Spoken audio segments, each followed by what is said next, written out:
May 10th, 1945. A cold rain falls on a broken German town by the Rhine, the streets still smelling of smoke, wet stone, and fear.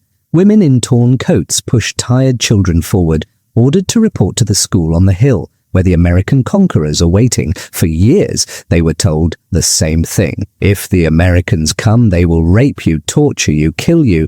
Better to die than fall into their hands. But at the foot of the hill, the wind carries a different smell. Strong coffee, hot meat stew, and fresh bread from American field kitchens. A 12-year-old girl watches her starving mother collapse in the mud, too weak to climb, and waits for the enemy to shout, to strike, to prove the radio right. Instead, a young American soldier steps forward, kneels in the rain, lifts the German woman gently onto his back, and begins to carry her up the hill like she is someone precious. "Why are you carrying my mother?" the girl cries, her voice full of anger and secret hope. And in that moment, everything she's been taught about monsters and mercy begins to crack. If you want to know how this one small act changed a German family, a whole town, and even the way former enemies saw each other, please like this video, subscribe to support the channel, and stay with me to hear the full story. The girl's name was Anna. She was 12 years old and already felt older than that. Her town sat near the Rhine, half stones and half smoke now. Roofs were gone. Windows were just black holes. When she walked to the water pump, broken glass crunched under her shoes. Inside their small cellar room, the air always smelled the same: damp earth, coal dust, and the sour steam of thin soup. Her mother, Liesel, boiled potato peels and cabbage leaves in a single dented pot. Most days, that was all they had. By early 1945, many German civilians were living on less than 1,000 calories a day. Anna could feel that number in her bones. In the corner stood their most precious object, a radio, tall and wooden, its cloth front torn and stained. The speaker crackled and hissed, but it still worked. For years, that radio had been their window to the world. Now, it was their cage. The voice that came out of it was always short, always loud. First, it had been Hitler. Then, after his death, other men, unknown names, the same tone. They spoke of final victory, of secret weapons, of cowardly enemies. They told them the Americans were animals. "Remember this," one announcer had said months earlier, his words sharp as knives. "If the Yankees reach your town, they will take everything. They will rape your women. They will starve your children. Better to die as a German than live as their slave." Liesel had believed it. She had trusted the uniforms, the flags, the eagle and swastika. Now, with the ceiling trembling under distant artillery, she was not so sure. Still, she repeated the warnings to Anna. "If the Americans come," she whispered in the dark, "do not look at them. Do not speak. They are not like us."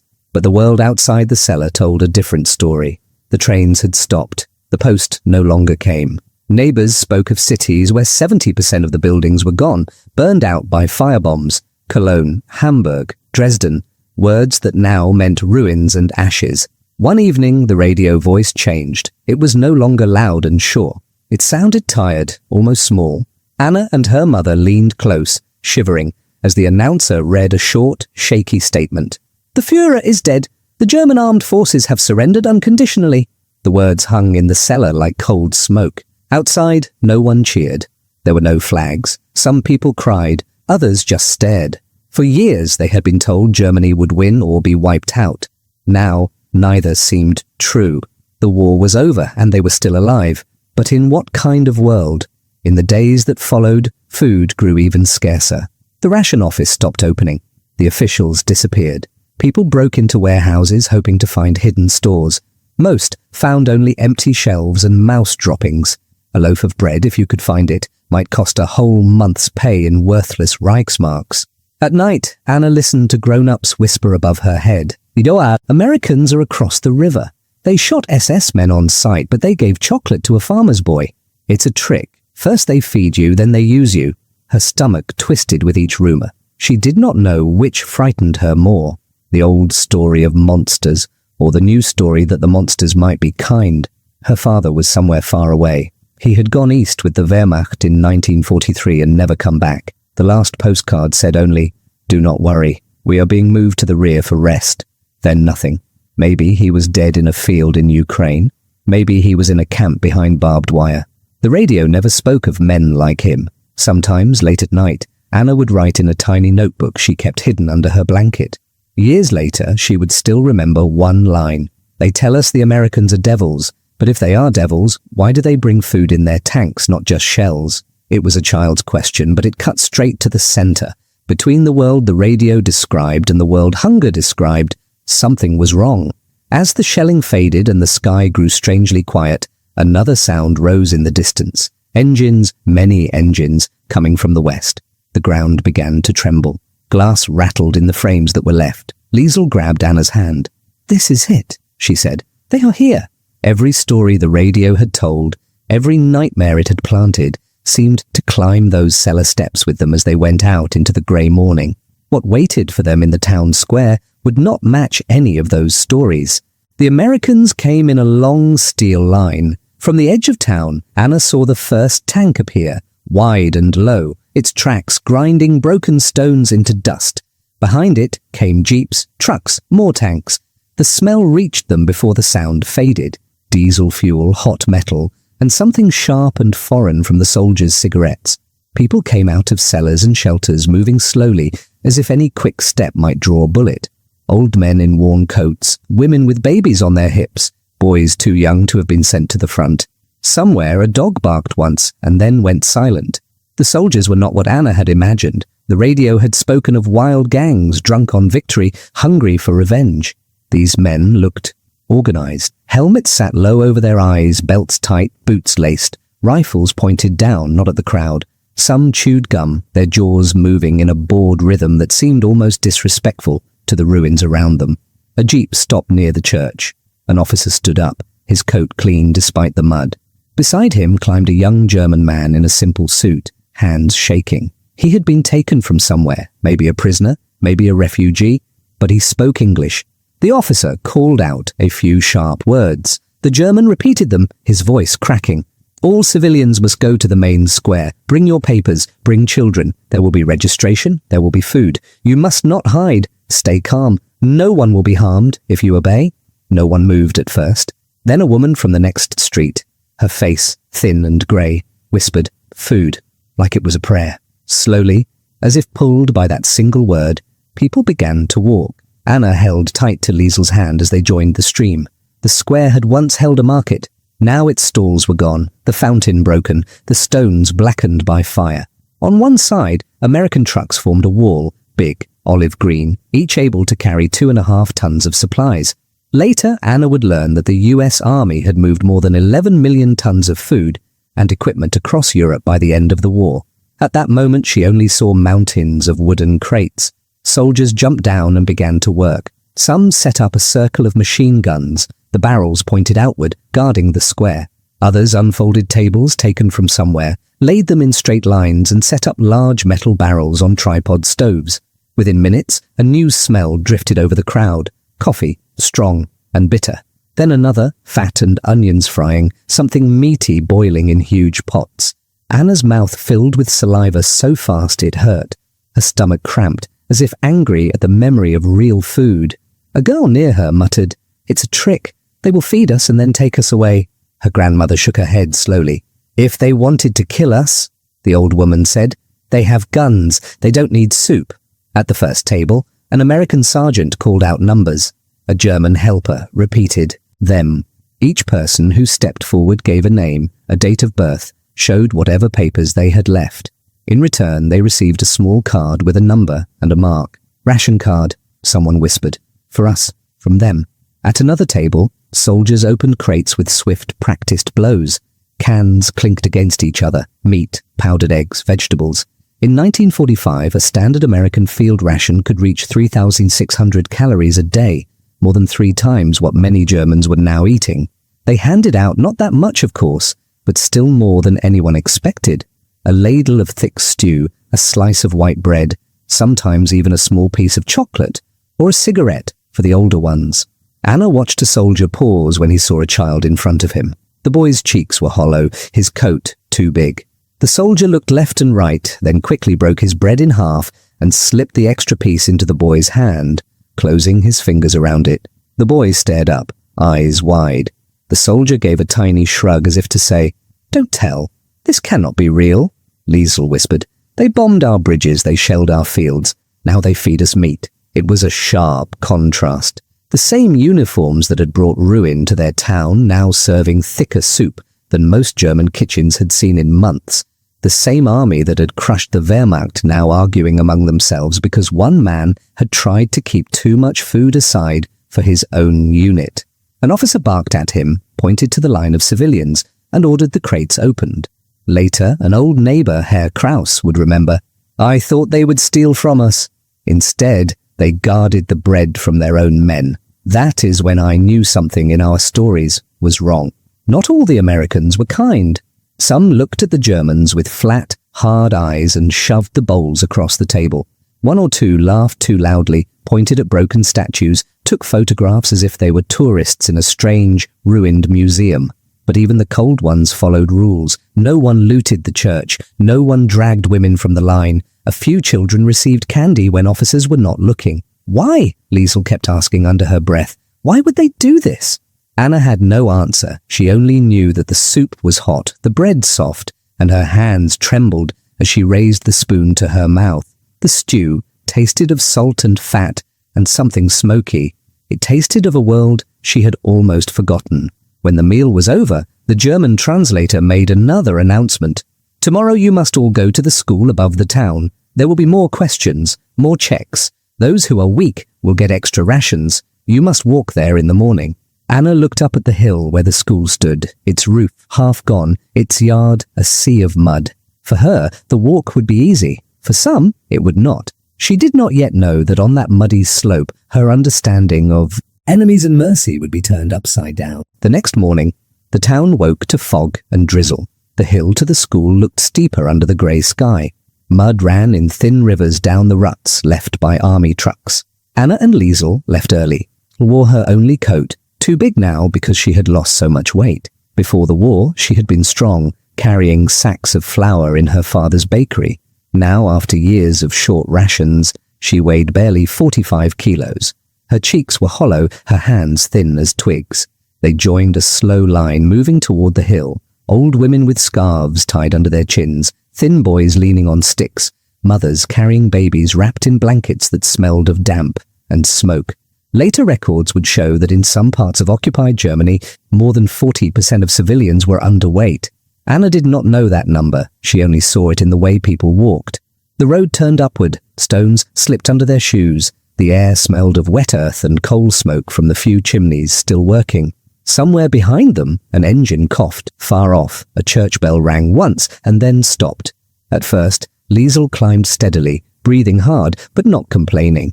After a few minutes, her steps grew shorter. Her hand on Anna's arm grew heavier. Her boots sank deep into the mud. "Just a little more," Anna said, trying to sound brave. "We can rest at the top. There is no little anymore," Liesl whispered. Her voice was thin. "Everything is a mountain." They had gone perhaps half the way when it happened. Liesl's foot slipped on a patch of slick clay. Her knee buckled. She caught herself with one hand, then fell to both knees in the mud. For a moment she stayed like that, head bowed, shoulders shaking. A man ahead of them stopped. He was missing part of one ear, his coat patched in many places. He looked back, then quickly looked away and kept walking. No one wanted to be the one who delayed the line. No one wanted to draw the eye of the soldiers. "Get up, Mama!" Anna begged, her throat tight. "Please, they will be angry if we are slow." Liesl tried. She planted the handle of her bag in the mud like a cane and pushed. Her legs trembled, but did not lift her. She sank back down, breathing in harsh gasps. "Go on without me," she said at last. "You can tell them my name. I will come later." "You can't stay here," Anna cried. "They said everyone must come." She looked up the hill, searching for someone to help. All she saw were bent backs and lowered heads. Then, from behind them, came the jingle of metal on metal and the soft thud of heavy boots. An American soldier walked past alone, his rifle slung across his chest. His helmet was tilted back a little. Mud spattered his trousers. As he passed, he saw Liesl on her knees and slowed. For a second, everything went silent for Anna. This was it, she thought. This is when the stories become true. The soldier looked from Liesl to Anna. His eyes were not hard, only puzzled. He said something in English that she did not understand. His tone was gentle, questioning. "We're fine," Anna said quickly in German, though it was clearly not true. Her heart pounded so loudly she could feel it in her throat. The soldier hesitated. Then he shifted his rifle to his back, stepped closer and made a simple gesture. He pointed at Liesel, then at his own back, then up the hill. He bent his knees, turning so his broad back faced them. Anna stared, not understanding. Then she did. He was offering to carry her mother. "No," she blurted out, shaking her head. "No, you can't." Shame and fear mixed inside her. Letting the enemy touch her mother felt wrong, like betrayal. The soldier didn't move away. He stayed crouched, waiting, rain beads forming on the rim of his helmet. He spoke again, a little slower, his voice soft. Anna caught one word she had already heard. "Okay?" Later, when she was old, Anna would say, "It was the way he waited that broke me. He did not order. He offered." Liesel lifted her face. Mud streaked her cheeks. She looked at the soldier, then at her daughter. In that moment, all the posters, speeches, and radio voices seemed very far away. "Help me up," she said quietly to Anna.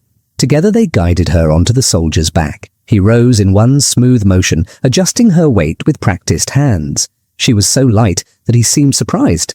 He hooked his arms under her knees to keep her steady and started up the hill. Anna walked beside them, too stunned to speak. Around them, people turned to stare. Some frowned, some smiled a little. No one made a sound. The mud squelched under the soldier's boots. Liesel's fingers clutched at the rough fabric of his jacket. Anna could smell his sweat under the damp wool, mixed with the faint scent of soap and tobacco. His breath came evenly. He did not complain. Finally, the words burst out of Anna before she could stop them. "Warum trägst du meine Mutter?" she cried. "Why are you carrying my mother?" She knew he could not understand, but she had to ask. Her voice shook with anger, fear, and something like gratitude that scared her more than anger. The soldier turned his head slightly. He heard the feeling, if not the words. For a heartbeat, their eyes met. Then he did the simplest thing in the world. He smiled, just a small, tired smile. Then he faced forward again and kept walking. At the top of the hill he knelt so Liesel could slide gently to the ground. She tried to stand straight, wiped her hands on her coat, and whispered, "Danke," the only word she could manage. The soldier nodded, said something that might have been, "You're welcome," and walked toward the school. Inside, the Americans took names, checked eyes and lungs, weighed people. Those under a certain weight were marked for extra rations. Liesel's card received such a mark. It felt like a strange prize.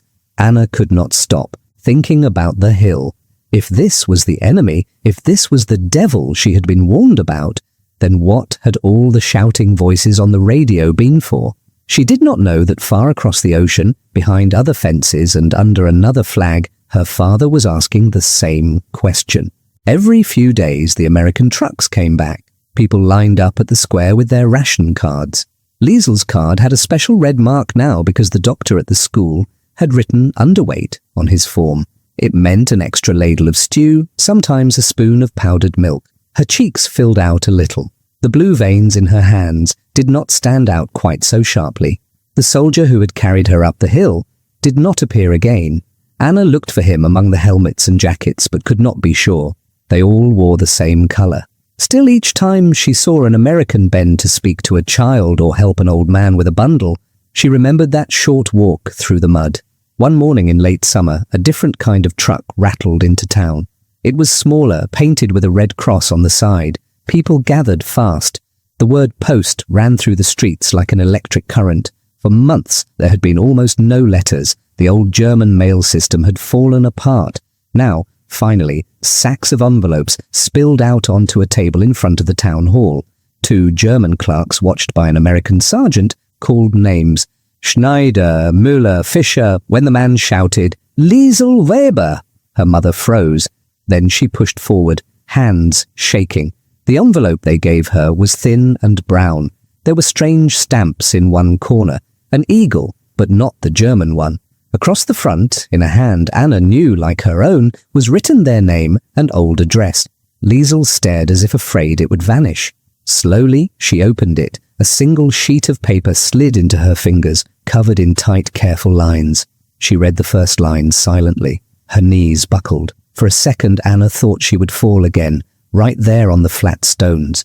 Instead, Liesl pressed the letter to her chest and began to cry. "It's from your father," she gasped. "He's alive." Back in the cellar, she lit a candle and smoothed the paper on the table.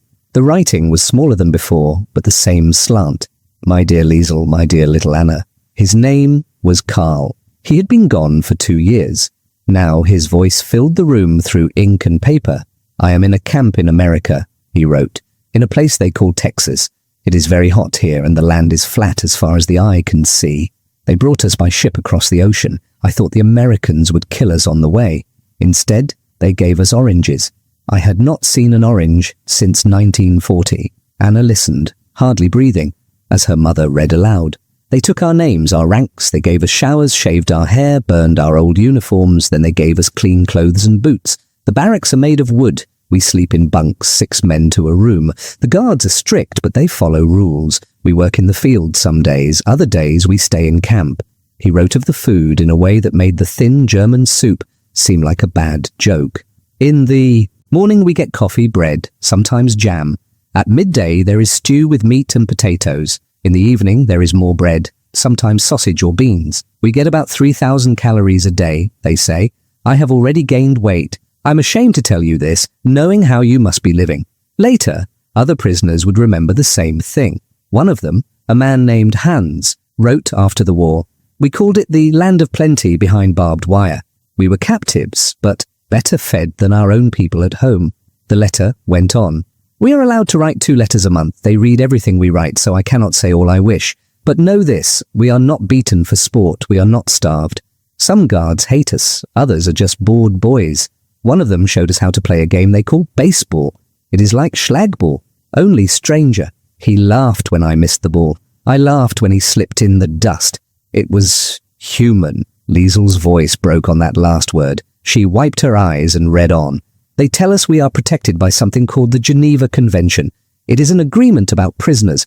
I had heard of it, but did not believe the enemy would obey it. Now I must believe my own eyes. We are their enemies, yet they follow their own rules. Why?" That word why seemed to echo the question Anna had thrown up the hill. Carl wrote of the sounds of the camp, the clank of mess tins, the crack of bats hitting balls, the low murmur of prayers in the barracks at night. He wrote of smells Anna could almost taste, real coffee, fresh bread, cut grass from the camp gardens, where the men grew tomatoes and beans. "At night," he added quietly, "I lie awake and think of you. I imagine you in the ruins, hungry, cold. The thought makes the food in my mouth turn to ash. I wish I could send you even half of what we are given. I do not understand a world where a prisoner eats better than his own child." When Liesl finished, the cellar was silent. The candle flame shook in a small draught. Somewhere above, a truck changed gear with a grinding whine. "He is safe," Anna said at last. The word felt strange and heavy. "Yes," Liesl answered. "Safe, in the enemy's hands." It was another sharp contrast. The Americans who had bombed their bridges were now feeding her father 3 good meals a day. The men whose tanks had rolled through their fields were counting out sugar and coffee for their captives, according to a written law. "This is not what they told us," Liesl whispered. "Not at all." Anna thought of the soldier on the hill, of his steady back, his small, tired smile. She thought of the guards who handed her father bread because a piece of paper told them to treat prisoners as human. If the enemies were not devils, then perhaps the devils were somewhere else. But the truth about that somewhere else had not yet reached their small town. It was already rising beyond the ruins in photographs, radio reports, and whispered stories of places with names like Auschwitz and Buchenwald. Soon those names would force Anna and her family to ask an even harder question. Not what the enemy really was, but what they themselves had allowed to happen. The first news came in whispers. Men who had been soldiers returned in ragged uniforms, thin and quiet. They sat on beer crates in broken courtyards, smoking American cigarettes and talking in low voices. There were camps, one said, not just for prisoners of war, for others, Jews, political people, anyone they didn't like. Lagergeschichten, another snorted at first. Camp stories. But as more men came back, the stories matched. Too many details were the same. Then the Americans brought proof. One Sunday, an officer and the German mayor walked through town, going door to door. The officer spoke a few words in slow German. "Männer und Frauen, come to the hall. You must see this." That afternoon, hundreds of people crowded into the half-roofed town hall. The windows were covered with dark cloth. In front, Americans had set up a film projector. The machine hummed and clicked. The air smelled of dust, damp coats, and hot metal. On the white sheet they had hung, a title appeared in German, Die Todesmühlen, the Death Mills. It was a film made from the Allies' own newsreels, with a voiceover added so Germans could not say they did not understand. Anna sat between Liesel and an old neighbour, Frau Becker. The light from the projector cut through the smoke and landed on the sheet. They saw barbed wire and guard towers, faces like skulls staring through fences, bulldozers pushing heaps of bodies into pits, men in striped uniforms too weak to stand, British and American soldiers walking through the horror, their own faces grey. The voice said numbers in a calm tone that made them even worse. 6 million Jews murdered, millions of other prisoners, more than 20,000 camps and prisons across Europe. This was done in your name. Some of the older women sobbed. One man shouted, "Lügen! Lies!" and tried to stand. But 2 others pulled him back down. Frau Becker covered her mouth with her hand. Her shoulders shook. Later she would say, "I had heard rumours. We all heard something. We chose not to look. That day, the film forced our eyes open. The smell did not reach us, but you could see it. You could see it in the way people moved." The contrast was brutal. Just months before, the radio had said the Americans were the barbarians, the ones without honour. Now those same Americans were showing Germans what their own state had done. The people who had been called liars were bringing the truth on film. In the evenings, the town hall filled again, this time for meetings called Spruchkammern, hearing chambers. Each adult had to fill out long forms, answering questions. Were you a party member? Did you work for the SS? Did you give money to Nazi groups?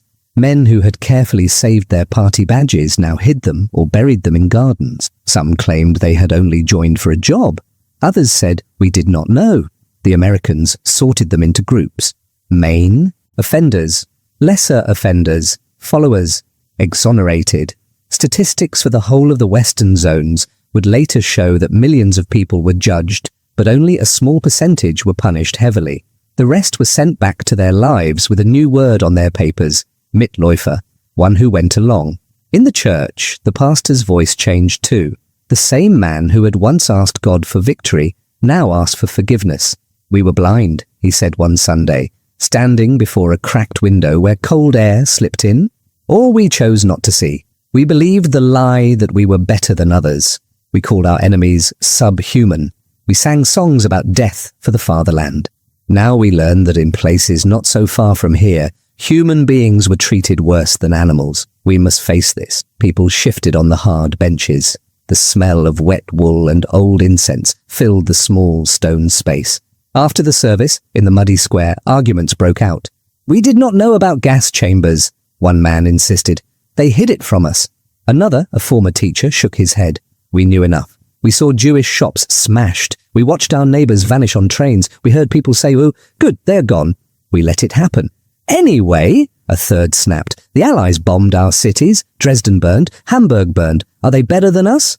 An old soldier with one arm answered softly, "The difference is this. They show us what they did. They do not deny Dresden. We denied everything until they forced it on a screen." Anna listened to all of it. Her father's letter lay folded in her pocket. In it he had written, "We are not all guilty." She believed that. She also believed what her eyes had seen on the white sheet. At school, when it finally reopened under American orders, new textbooks came. Old pages about racial science were ripped out. The teacher who had once hung Hitler's picture over the blackboard now spoke of human rights and law. "There are rules even in war," he said. The Americans tried to follow the Geneva Convention for prisoners. Our side signed it too. In smooth roads, the school on the hill grew new wings. The mud where Liesel had fallen became a paved yard where children played soccer. By the 1960s, German cars were being shipped to American ports. Radios now played American music, not as a threat, but as fashion. Anna grew up and became a teacher herself. She taught history in that same school, above the town. On the wall of her classroom hung maps, not portraits of leaders. She taught her students about the camps, the trials at Nuremberg, the Marshall Plan, and the strange fact that after such a brutal war, Germany and America stood on the same side of a new divide. But every year she also told one small story. She told them about the grey day in 1945, the muddy hill, her mother's weak legs, and the American soldier who bent his knees and waited. She told them about the question that had burst from her throat. "Why are you carrying my mother?" Some students frowned. "But didn't they bomb our cities?" one would ask. "Yes," Anna said. "They did, and we must never forget that.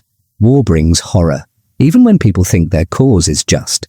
Others asked, "Weren't we guilty too?" "We were," she answered. "We believed lies about other people. We looked away when neighbours disappeared. The point is not to say one side was all good and the other all bad. The point is this: even in the middle of lies and ruins, people can choose to act differently." One day, many years later, she met an American veteran at a meeting between old soldiers and former civilians. His German was broken but brave. He spoke of how young men in US uniforms had been shocked by what they saw in Germany, both the ruins and the camps. "We came thinking we knew everything," he said. "We left understanding that power is not the same as wisdom." They had come as conquerors, Anna later wrote in her diary, but they left as students too, students of what hate can do and what mercy can repair. By then, the Cold War was fading. A new Europe was forming, with open borders between many states. German and American students visited each other's countries, but did not always obey. Now there will be trials in a place called Nuremberg, where our leaders will have to answer. The word trials sounded strange. In the past, their leaders had only given orders. Now they would be questioned like common thieves. Outside, children played with makeshift balls, chewing American gum. Inside, adults spoke of guilt and justice. The contrast was almost too much. One evening, as they pulled weeds in the small garden behind the cellar, Anna finally asked her mother, "Were we all bad?"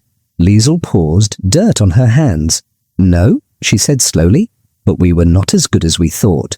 We believed the men on the radio when they told us others were monsters. We did not ask enough questions when our Jewish neighbor's door stayed locked. Forever." She looked at her daughter. "Remember the hill," she said. "Remember who carried me. The enemy showed more kindness than our own rulers did. Let that stay in your mind when people try to make you hate again." The spell of hatred had not broken cleanly.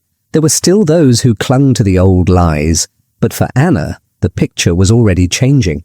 In the years to come, as the ruins slowly turned into buildings and the grey ration bread turned into loaves from full ovens, that question of who had been enemy and who had been teacher would return again, and it would shape the future of her country. Karl came home on a cold day in early 1947. The bus that brought him stopped in front of the town hall. Its paint was faded, but on the side you could still see the white star. Men stepped down one by one, carrying small brown suitcases. Their boots hit the stones with soft thuds. Anna searched the faces. For a moment she did not know him. Then she saw his eyes. "Papa!" she shouted. He was broader than before, his cheeks rounder. The grey uniform was gone, replaced by plain clothes the Americans had given him. His coat smelled faintly of ship oil and soap. When he hugged her, his arms were strong. It was a strange, painful contrast. The prisoner looked healthier than the family who had waited for him in freedom. "They gave us 3 meals a day," he told them that night, sitting at the small table. "Sometimes 4 if we worked hard. There was even fruit. In Texas, they have oranges piled in boxes like our potatoes once were." He shook his head slowly. "I wanted to hate them," he admitted. "It would have been easier. But when a guard hands you bread and says, 'It's the rules,' what do you do with your hate?" The war was over, but the Americans stayed. At first as occupiers, then as something else. They ordered old Nazi signs removed. They helped set up new councils. They opened libraries with books banned for 12 years. And then came something bigger. In 1948, word spread of a new plan from across the ocean. People called it the Marshall Plan after an American general who was now a statesman. Between 1948 and 1952, West Germany received about $1.4 billion in aid. Money, machines, food, coal. Trains came loaded not with soldiers but with grain, steel, and tractors. Ruined factories started again. By the mid-1950s, industrial production in West Germany had more than doubled compared to the low point after the war. Anna remembered standing on the rebuilt bridge, watching barges move up the Rhine. Once, these waters had carried tanks and guns. Now they carried coal, cloth, and cars. They bombed our factories, Carl said, leaning on the rail beside her. Now they lend us money to build new ones. What kind of victory is this? A different kind, Liesl answered. One that does not end. In school, American officers no longer came with films of camps. Instead, they sent teachers to talk about elections, free newspapers, and something called NATO, a military alliance between old enemies and former captors.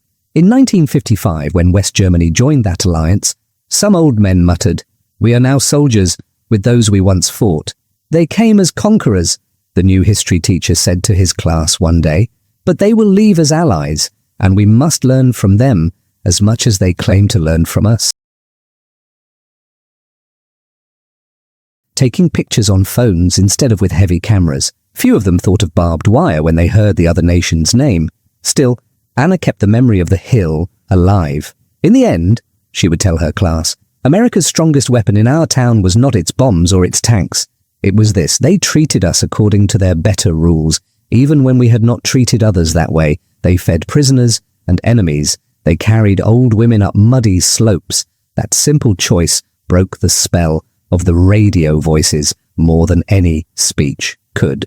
She would pause, let the room grow quiet, and then add, "When someone tells you that another group is less than human, remember my mother on that soldier's back. Remember that propaganda can shout, but real kindness does not need a loudspeaker. It just bends down, lifts, and walks." The story of Anna's family is only one thread in the huge tapestry of World War II, but it shows a sharp truth. For years, words and symbols had trained Germans to see Americans as beasts. At the same time, Nazi power turned many ordinary Germans into followers of a system that built camps and filled them. When the shooting stopped, the easy story, "we were pure, they were monsters," could no longer stand. Across ruined Europe, millions saw the same paradox Anna saw. The same army that destroyed bridges also built new roads. The same uniform that guarded POWs behind wire also gave those men enough bread to grow fat. This was not propaganda. It was daily life, and it forced people on both sides to ask new questions. In that painful space between hunger and plenty, guilt and mercy, a different future became possible. Former enemies became partners. The hill above Anna's town became just another street, but the memory of a soldier carrying his enemy's wife up that slope remained, a quiet proof that even after the worst of wars, people can choose a better way.